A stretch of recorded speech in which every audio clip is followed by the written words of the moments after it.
Getting Prepared for the Next Return of the Alien Nephilim by Alan Lee Whiteman, October 2025. I am 78 years and almost 6 months old as I write this.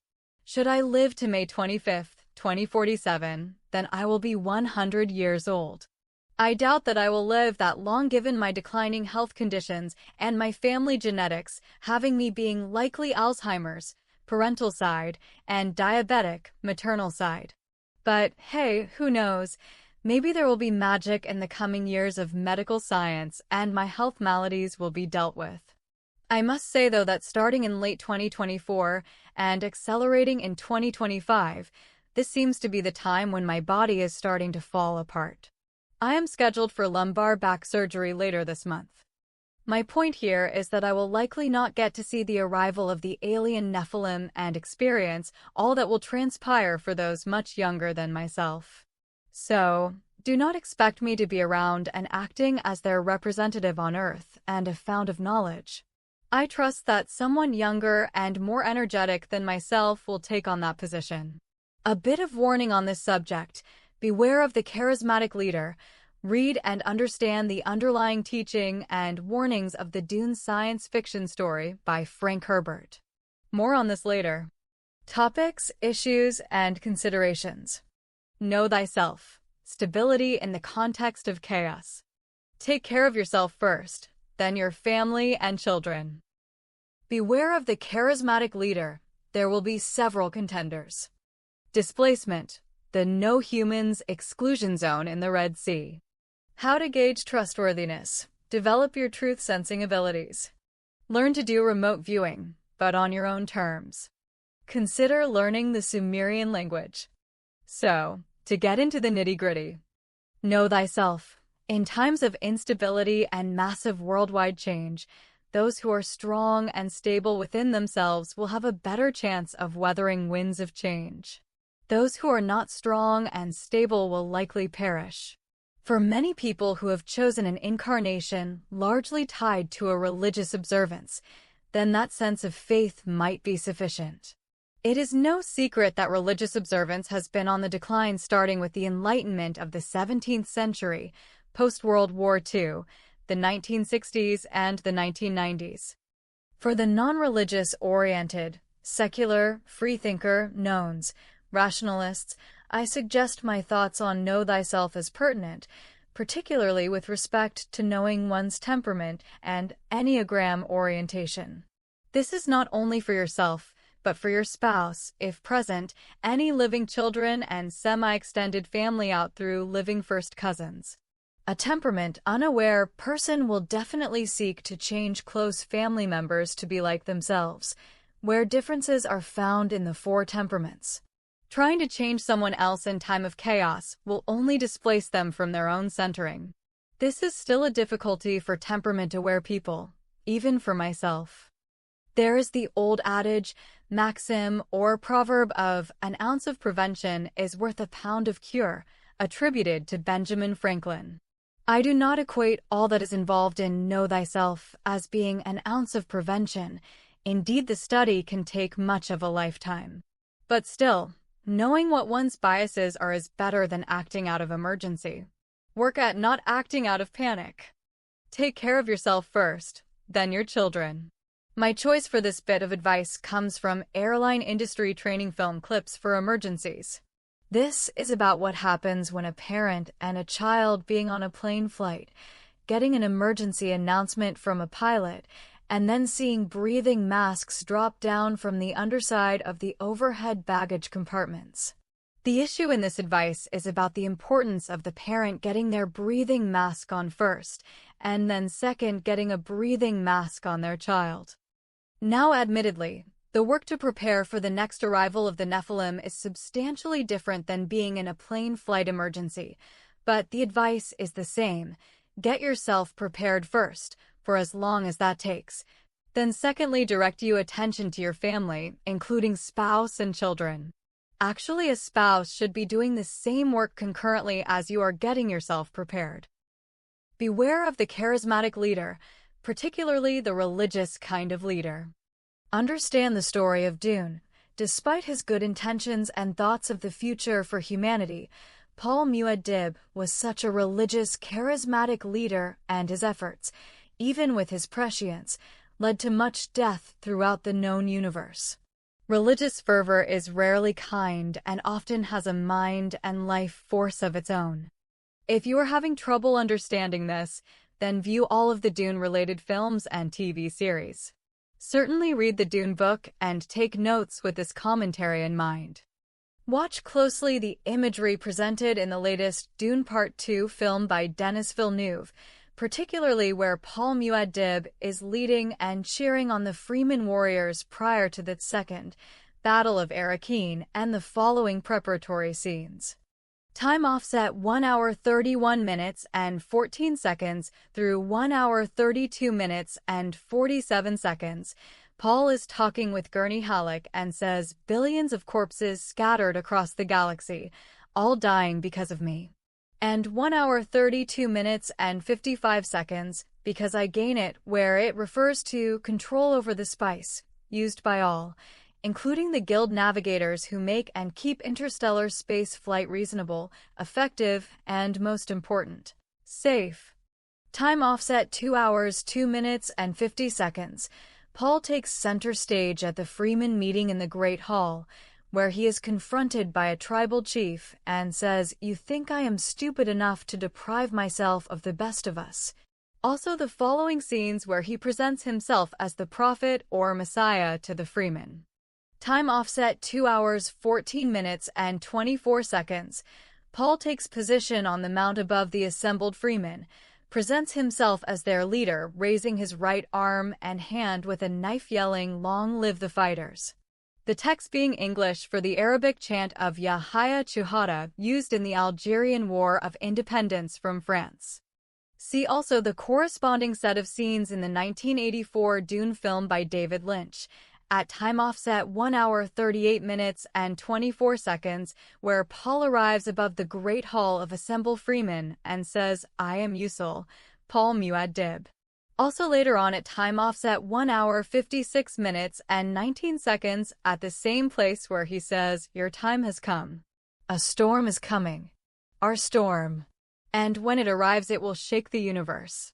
Paul also then yells the same "Long live the fighters" chant used in the Dune Part 2 film. Back to Dune Part 2, time offset 2 hours 35 minutes and 40 seconds. Paul has just forced the Emperor to bend the knee, kneel, and kiss the ring, thus relinquishing his throne to Paul. Chaney has left the hall. Gurney says, "My lord, the great houses of the assembled Landsraad have answered. They refuse to honor your ascendancy." Stilgar says, "We await your orders, Lisan al-Gaib," and Paul replies, "Lead them to paradise," which is code for "Go and kill them all," with all being every Landsraad house and their followers, kicking off the holy war of cleansing. Both films depict the nature of the religious, charismatic leader that humanity must recognize and reject. A point of side note regarding differences between the Lynch and Villeneuve films: the issues of Paul kicking off of a holy war is largely absent in the Lynch film, whereas it is most present in the Villeneuve film. Initially, Paul has no intention of spreading death and destruction through the universe, or galaxy as also presented. Indeed, his prescience desire is to avoid such death and destruction by taking a narrow path, but ultimately he fails in this. His answer to Stilgar in the Dune 2 film, with the words of "Lead them to paradise," effectively negates all that he had worked for to avoid in the future. Dune is likely the first real work of literature as a novel where the underlying lesson for humanity is to beware of the charismatic leader, but it is not the only such work. Interestingly, other works of science fiction also address the problem. Read, watch, and see The Dispossessed by Ursula K. Le Guin, The Three-Body Problem by Cixin Liu, and The Kingkiller Chronicle series by Patrick Rothfuss. Displacement: The No Humans Exclusion Zone in the Red Sea. This is a bit more than speculation on my part. I would do the same were I in their situation. Now displacement only comes if the Nephilim are really desperate and pressed for time to complete their population migration to Earth. They already have suitable habitat way down below in the Earth from where Atlantis was located. Now, I admit that their places might have aged a bit in the past 7,000 plus years, or that there might be some flooding issues for them to deal with, but they likely do not have more soil excavation work to complete. The real question, the answer being unknown at this time, is just how desperate are they? Real desperate. Where they navigate their travel moon will have a lot to indicate their level of desperation. Navigating their travel moon to the Sun-Earth L1 Lagrange point in preparation for or directly into Earth orbit is a direct signaling of desperation. They could navigate their travel moon to something approaching Earth orbit as a show of force signaling strength, as in speak quietly, but carry a big stick, or a strong horse display of technical competence or strength. See my KOS prophecy for the return of the Nephilim elsewhere in this YouTube channel prophecy playlist. Not desperate, but certainly to strike, navigating their travel moon to L1 and taking up residency for more than a week indicates a milder degree of desperation, but not immediate advancement. In this or the L4 or L5 context, they could release a retrovirus that spreads through the world and tweaks the DNA of women or men to prohibit any future human conceptions or induce stillbirths. The stillbirth approach is what I expect Enlil had in mind during his second human population reduction effort. See the Atrihasa story translation of the Babylonian epic of creation for further details. In this context, they could wait 30 or so years for the current set of adults to age out in the context of not having younger people to take care of them. This would be a reasonable setup for establishing a no-humans exclusion zone for much of the Red Sea, mostly centered on where Atlantis was positioned. Taking the wait-and-see approach, navigating their travel moon to L4 or L5 indicates a less desperate condition. In this context, they could just do remote viewing or send over a spacecraft into synchronous orbit above Kenya doing visual observations. This would give them time to check out humanity from a safe distance. Of course, they would likely destroy any other such resident satellites in, shall we say 10 degrees, east to west spanning the western border Equatorial Guinea to the eastern border of Iran. In any case, once they start a serious move, they will institute an exclusion zone centered on 23 degrees 8N and 37 degree 12E out to 100 or 500 miles, which covers the lower end of Israeli interest. If they are particularly angered by human responses to knock down their satellite or spaceship, then a radius of 1,200 miles, which includes most of Ethiopia up to most of Turkey, would be appropriate. Further shipping commerce through the Red Sea is out of the question. How to gauge trustworthiness. Develop your truth-sensing abilities. Once it becomes clear that the Nephilim have returned, then there will be individuals claiming that they alone are the legitimate representatives of the Nephilim on Earth. It is in the DNA nature of humans to lie and be deceptive while they look for fame, power, influence, and useful idiot followers. For those who are familiar with the Wheel of Time fantasy TV series or books, the character Log Einablar is one such person claiming to be the true Dragon Reborn, though he is later shown to be an imposter, despite his limited abilities to weave the One Power. From Google AI, throughout history, many individuals have claimed to be a messiah or savior, with notable examples including ancient figures like Simon Bar Giora and Bar Kokhba in 1st century Judea, and more modern claimants such as Mirza Ghulam Ahmad, Sun Myung Moon, and Sergei Torop, Vissarion. These figures often arise during times of turmoil, rallying followers with a promise of salvation, political liberation, or spiritual enlightenment. Also from history, Shabbatai Zevi, David O'Roy, Jacob Frank.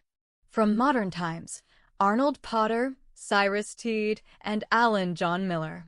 Gauging trustworthiness has been a very long-time challenge for humanity. Indeed, I argue that in this life, this will be a significant challenge for many who have incarnated. Outside of cheatable polygraph tests, I only know of reverse speech, RS, as a tool for gauging a level of truth in statements voiced by anyone. Admittedly, learning to do RS hearing and transcription is not easy and requires lots of work, but for now it seems to be the only way that I know. My best friend Ella uses her gut sensing ability, also part of a small quiet voice, at times not even a voice but a feeling. For her, being an ENFP, whenever her logical mind says otherwise from her gut feeling, she eventually finds the logical mind reasoning to be wrong and the gut feeling to be right.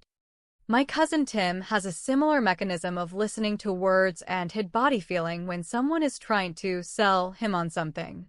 Learn to do remote viewing, but on your own terms. I am being a bit flippant on this recommendation as it took me some 23 years of working on myself in this life to get to the point of understanding the Atlantis story via remote viewing, RV.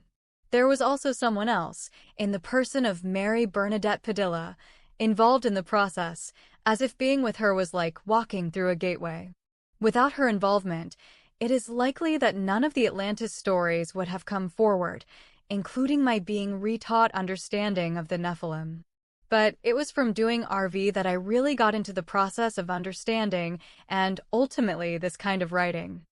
I also posit that I, in the sequence of lives since, have had previous RV active work, and what I did in my 23-year process was more about relearning a craft that I had previously mastered.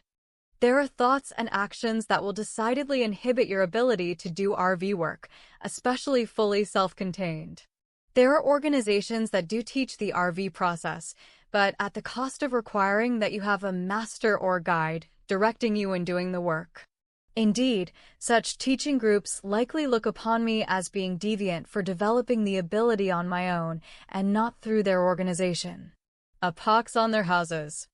It is my understanding that RV work is very closely related to doing psychic readings, PR, as there is a common sublayer of the human brain shared by RV and PR. Closely related to PR work is the acceptance of past lives and reincarnation. Consequently, fundamentalists Christians of all stripes might easily condemn the practices of RV and PR work. A challenge for some people incarnating in these times will be to be deliberately with intent born into a family where Christian fundamentalism is the norm, and the challenge or test for them will be to leave their family of birth, including parents, siblings, cousins, and related social groups, and go out on their own. Any thought in the mind that says, RV work is impossible or the work of the devil will be sufficient to inhibit the development of the practice. Consider learning the Sumerian language. This is speculative on my part. I do not know how to read or write in the Sumerian language, certainly not in reading or writing cuneiform on clay tablets. But to the best of my knowledge, Sumerian was the last earth language used by the Nephilim. For me, I did not need to know Sumerian as remote viewing and some aspect of telepathy were sufficient in my conversations with my primary Nephilim representative and his support staff. But I cannot think of a better expression of willingness to work with the Nephilim on a face-to-face basis than exhibiting fluency in the language, this despite it not having a technological base. Who knows? Maybe words from English will leak into the Sumerian language when conversations turn towards existing human technology. Now, admittedly having lived in Atlantis where Sumerian was a second language, I may have latent talent in the language that I am not aware of now. Please do like, share, and subscribe to my YouTube channels. Send me a friend request to my Facebook profile or side topic accounts.